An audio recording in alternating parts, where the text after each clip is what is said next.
Hard in the paint. Tattoos, temples, and the illusion of flesh. Welcome. Ain't no need to catch up. You're already in the tent. The spirit's speaking now, and you didn't miss a thing. So let's go straight in. Tattoos. Not just ink, not just art, but ritual. A prayer pressed through a needle, a sermon that bleeds. People don't just get tattoos, they confess them. They wear grief, they wear lust, they wear rage, heartbreak, nostalgia, ego, culture, and desire. They don't even know why half the time, just that something inside says mark me, and mark it they do. Because when you feel like you're slipping away, when the mirror lies and the world won't remember, the ego offers a solution. Etch yourself into the skin. A body that won't last suddenly becomes the billboard of eternity, but it's fake eternity. The ego makes a joke of permanence.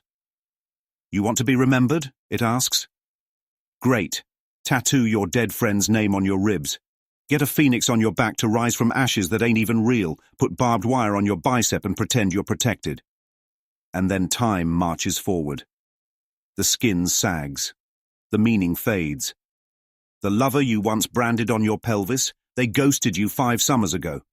Now you got a butterfly trying to erase the ghost. Tattoos are identity band-aids. And still, people keep coming back. Why? Because once you mark the body, you commit to the illusion. You say, this thing is me, and I will decorate it until it tells the truth I refuse to feel. But here's the real gospel truth. The body is not the temple. It's the trap. The ego sold us the lie that the body was a canvas for expression. But it's a cage. It's the glittering bait. It says, adorn me, pierce me, sculpt me, sex me, inject me, cut me, worship me. And we believed it.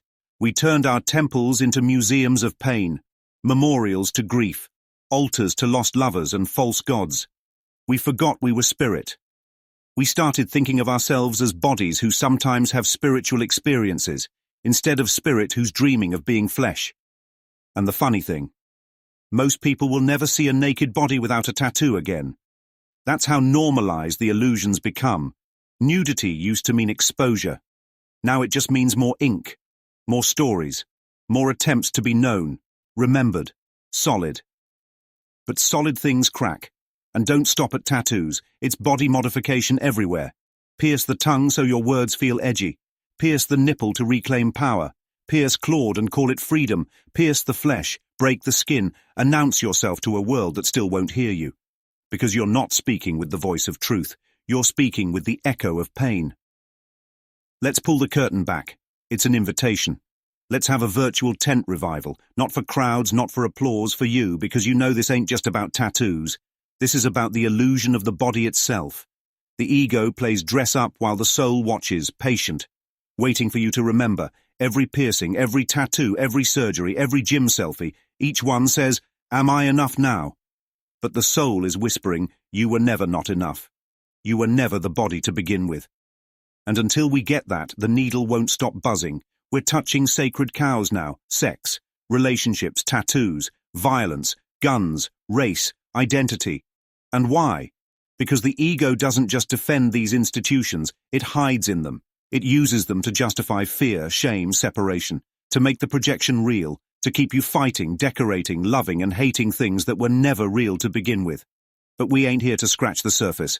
We're prophets in the funhouse. We're calling out illusions while still walking through the maze. We're not condemning tattoos. We're not praising them either. We're just seeing them for what they are, a glitch in the matrix that points to something deeper, a misdirected miracle, a sacred impulse aimed at the wrong altar. So what now? Now we breathe, we notice, we stop trying to decorate the body like it's who we are. We let the need to be remembered fall away. Because the soul doesn't need a name carved in skin to know it matters. The soul knows, I am not this body. I am not this pain. I am not this story. I am free, for I am still as God created me. That's the final tattoo. But it's invisible and eternal. What say you, mighty companions? You want to open the tent a little wider?